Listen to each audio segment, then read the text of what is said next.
और यहाँ तक बोला जाता है कि अगर तूने अब से शिक्षा मंत्री के खिलाफ कुछ बोला तो इसका अंजाम बहुत बुरा होगा, अंजाम बहुत बुरा होगा। मेरे पास रिकॉर्डिंग है, कॉल रिकॉर्डिंग है। इसके बाद मैंने गांधी मैदान थाना में अपना एक एप्लीकेशन, 3 पन्ने का एप्लीकेशन मैंने दिया। 24 घंटे से ज़्यादा हो गए, अभी तक कोई एफआईआर नहीं किया जाता है, कोई एफआईआर नहीं किया जाता है। मैं कोतवाली थाना भी गया, वहाँ मेरा एफआईआर नहीं लिया गया। फिर मैं गांधी मैदान थाना गया, वहाँ कम से कम मेरा एप्लीकेशन को लिया गया। शिक्षा मंत्री जी को मैं डायरेक्ट कोई इल्ज़ाम नहीं लगा रहा, लेकिन इनकी संलिप्तता हो सकता है क्योंकि उसने उनके नाम लिया है। शिक्षा मंत्री के नाम पे हमारे पास कॉल आता है, हमें धमकाया जाता है, जान से मारने की कोशिश की जाती है, गोली मारने की कोशिश की जाती है, और फिर पुलिस में अभी तक एफआईआर भी रजिस्टर नहीं किया जाता है। क्या ये संशय की स्थिति नहीं पैदा करता? क्या ये संशय की स्थिति नहीं पैदा करता? क्या इस पर हम लोगों को विचार और सोचना नहीं चाहिए? आखिर मैंने किया क्या महोदय, क्या क्या मैंने क्या किया जो मेरे साथ इतना गलत सलूक किया जा रहा है? मैं बिहार के लोगों से, माननीय मुख्यमंत्री जी से, महामहिम राज्यपाल महोदय से और पटना उच्च न्यायालय के महान न्यायाधीश और मुख्य न्यायाधीश महोदय से मैं कहना चाहता हूँ कि महोदय, क्या मेरा जो अधिकार है, संवैधानिक अधिकार है, क्या उसका संरक्षण नहीं किया जाएगा? क्या मैं बिहार का नागरिक नहीं हूँ?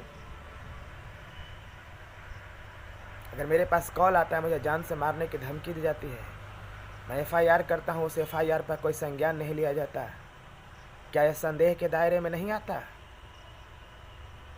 क्या किसी के खिलाफ बोलना इस लोकतंत्र में अपराध है, गलत है? मेरे ऊपर आज तक कोई केस नहीं है, मैं अपराधी नहीं हूँ, और मेरे साथ गलत व्यवहार किया जा रहा है और कोई सुनने वाला नहीं, कोई समझने वाला नहीं। आखिर मैं बोल क्या रहा था? आखिर मैं बोल क्या रहा था? बताएं, मैं बोल क्या रहा था? मैं यही न बोल रहा था कि बिहार सरकार ने 2019 में शिक्षक भर्ती परीक्षा स्टेट 2019 निकाला था, उसमें 8 पन्नों का विज्ञापन था महोदय, उसमें 8 पन्नों का विज्ञापन था, और उस विज्ञापन में स्पष्ट रूप से चयन की प्रक्रिया वर्णित थी। हम सभी अभ्यर्थियों ने उस विज्ञापन के आधार पर फॉर्म भरा था, उस विज्ञापन के आधार पर 500 रुपये दिए थे, उस विज्ञापन के आधार पर हमने 3 साल तक इंतज़ार किया, और उस विज्ञापन के आधार पर हमने उस कोरोना काल में 400 किलोमीटर दूर जाके परीक्षा दिया, उस विज्ञापन के आधार पर। यहाँ तक कि सरकार ने भी बोला था फॉर्म भरवाते समय कि क्या आप मेरे विज्ञापन से सहमत हैं? ये मामला था। लेकिन क्या हुआ? 21 जून 2021 को विज्ञापन के अनुसार रिजल्ट निकलता है। वहाँ बजावते आनंद किशोर सर जी भी रिजल्ट के बारे में स्पष्ट बोलते हैं, माननीय शिक्षा मंत्री जी स्पष्ट बोलते हैं रिजल्ट के बारे में। और यहाँ तक महोदय कि जब विज्ञापन विज्ञापित किया जा रहा था, तो उस समय के चेयरमैन, जो अभी भी चेयरमैन है, श्री आनंद किशोर जी, 15 मिनट का प्रेस कॉन्फ्रेंस था, उसकी वीडियो भी मेरे पास है। क्या सब कुछ गलत हो जाएगा? सब कुछ गलत हो जाएगा? और 26 जून 2021 को विज्ञापन के चयन प्रक्रिया को बदला जाता है। माननीय शिक्षा मंत्री जी इसका अनुमोदन करते हैं, अप्रूवल करते हैं बदलने का। क्या इसके खिलाफ में आवाज़ नहीं उठाना चाहिए? क्या रिजल्ट के बाद विज्ञापन को बदला जाना जायज़ है? और इसी के खिलाफ मैं पिछले 2 महीने से जब आवाज़ उठा रहा हूँ कि शिक्षा मंत्री जी संविधान को हाथ में ले रहे हैं, शिक्षा मंत्री जी असंवैधानिक काम कर रहे हैं, शिक्षा मंत्री जी गैर कानूनी काम कर रहे हैं, संवैधानिक पद पर रहकर असंवैधानिक काम कर रहे हैं। क्या यह गलत है? क्या यह गलत है? अगर गलत है तो मुझे सज़ा दिया जाए, सज़ा दिया जाए। मैं कोई डायरेक्ट इल्ज़ाम शिक्षा मंत्री जी पर नहीं लगाता इस कॉल के बारे में, लेकिन अगर उनके नाम लेकर के मुझे गालियां दी जा रही है, जान से मारने की धमकी दी जा रही है, तो क्या यह संशय की स्थिति पैदा नहीं करता? क्या यह संशय की स्थिति नहीं पैदा कर सकता? क्या शिक्षा मंत्री ही सिर्फ रहेंगे? क्या शिक्षा मंत्री संविधान से ऊपर है? क्या शिक्षा मंत्री इस राज्य और देश से ऊपर है महोदय?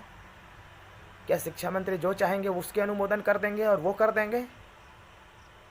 क्या ये राज्य सिर्फ शिक्षा मंत्री जी का है और किसी का नहीं है? वो चाहेंगे वही काम होगा और उसके खिलाफ में कोई आवाज़ नहीं उठाएगा? क्या लोकतंत्र में आवाज़ उठाने की कोई इजाज़त नहीं है किसी को? मैं यही पूछना चाहता हूँ माननीय मुख्यमंत्री महोदय, महामहिम राज्यपाल महोदय से और माननीय उच्च न्यायालय के मुख्य न्यायाधीश महोदय और न्यायाधीश महोदय से कि हमारे संवैधानिक अधिकार का संरक्षण किया जाए। चाहे मामला विज्ञापन का हो, चाहे मेरे साथ गलत व्यवहार का हो, फ़ोन कॉल्स का हो, उस पर अविलंब जांच बैठाया जाए महोदय, अविलंब जांच बैठाया जाए। जो भी दोषी हो, चाहे वो कितना ही बड़ा ओहदे पर क्यों न बैठा, उसके खिलाफ कार्रवाई होनी चाहिए, उसके खिलाफ कार्रवाई होनी चाहिए। मुझे पटना की धरती को छोड़कर भागना पड़ा। मैं पटना से बाहर आ गया हूँ डर करके। इतना बुलंद आवाज से अपनी बात को रखने वाला, जब पटना की धरती को छोड़कर उसको जाना पड़े तो बताइए, क्या यह संविधान खतरे में नहीं है? क्या संवैधानिक संकट की स्थिति नहीं है? ये तय आप लोगों को करना है।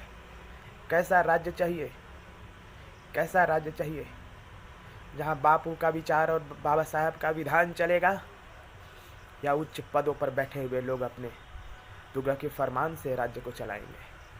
माननीय मुख्यमंत्री जी, आप पर मेरा कोई आरोप नहीं है, आप पर मेरा कोई आरोप नहीं है, अभी भी मेरा कोई आरोप नहीं है। आप अविलंब गांधी मैदान थाना को निर्देश दीजिए कि जो मैंने एप्लीकेशन दिए हैं उस पर अविलंब कार्रवाई करे, FIR करे और जांच करे, और जहां से भी फ़ोन आया है उसकी संलिप्तता की जांच हो जाए, उसको अविलंब जेल भेजा जाए महोदय। मेरा यही नम्र निवेदन है। और दूसरा निवेदन यह है, उस विज्ञापन का जांच किया जाए।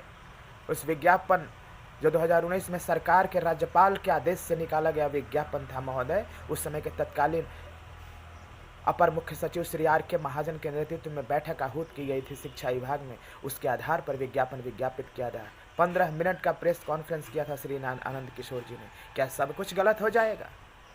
इस शिक्षा मंत्री जब चाहेंगे तब विज्ञापन को बदल देंगे। उनके खिलाफ कोई आवाज उठाएगा तो उनको जान से मार दी जाएगी। मुझे शिक्षा मंत्री से कोई डर नहीं है, न कभी डरने वाला है। मुझे डर इस सरकार से है, मुझे डर माननीय मुख्यमंत्री जी से है, मुझे डर महामहिम राज्यपाल महोदय से, और मुझे डर पटना उच्च न्यायालय के मुख्य न्यायाधीश और न्यायाधीश महोदय से है। मैं संविधान को हाथ में नहीं लेना चाहता, लेकिन बताए क्या करे? अगर कोई संवैधानिक पद पर बैठा हुआ इंसान अगर जान से मारने की धमकी देता है, वो भी गैर कानूनी तरीके से अपने काम करने का विरोध करने पर, तो मेरे पास क्या उपाय रह जाता है महोदय? बताए क्या उपाय रह जाता है? मैं फिर कह रहा हूँ, मैं डरने वाला नहीं हूँ। मैं डरूंगा नहीं, भागूंगा नहीं, छोड़ूंगा नहीं, हार मानूंगा नहीं। लेकिन एक शरीफ इंसान क्या इस स्थिति पर चला जाए? क्या इस तरह के शब्द का प्रयोग करे?